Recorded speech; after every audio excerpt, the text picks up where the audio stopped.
नमस्कार दोस्तों, आपका स्वागत है इंस्पायर वाइब्स पर, जहां हम भगवान बुद्ध और भगवान कृष्ण की प्रेरणादायक कहानियों को साझा करते हैं जो आपके जीवन में सकारात्मक परिवर्तन लाने की कोशिश करती हैं। आज की कहानी में हम जानेंगे कि सत्य की शक्ति क्या होती है और गौतम बुद्ध ने इस बारे में क्या सिखाया है। तो आइए शुरू करते हैं। बहुत समय पहले की बात है। गौतम बुद्ध अपने शिष्यों के साथ एक छोटे से गांव में ठहरे हुए थे। गांव के लोग बुद्ध के आगमन से बहुत खुश थे और उनकी शिक्षाओं को सुनने के लिए उत्सुक थे। एक दिन बुद्ध अपने शिष्यों के साथ एक बड़े पेड़ के नीचे ध्यान कर रहे थे।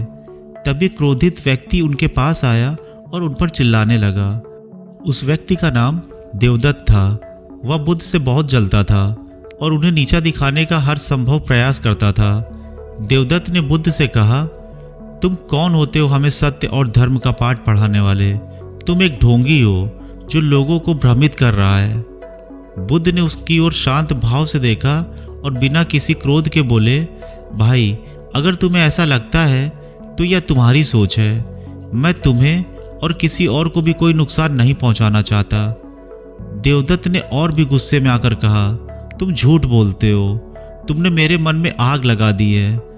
बुद्ध ने मुस्कुराते हुए कहा, अगर कोई व्यक्ति तुम्हें एक उपहार दे और तुम उसे स्वीकार ना करो तो वह उपहार किसके पास रहता है? देवदत्त ने थोड़ी हैरानी से कहा, अगर मैं उसे स्वीकार नहीं करता तो वह उपहार उस व्यक्ति के पास ही रहेगा जिसने उसे दिया है।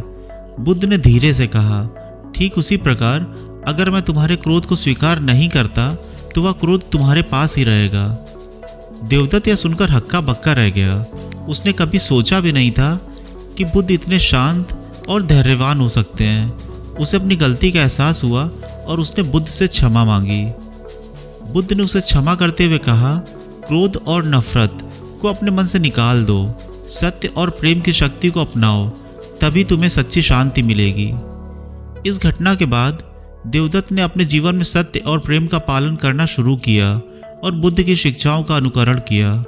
उसने समझ लिया कि सत्य की शक्ति असीम होती है और क्रोध और नफरत से कुछ भी हासिल नहीं होता। दोस्तों, इस कहानी ने हमें सिखाया कि सत्य की शक्ति असीम होती है।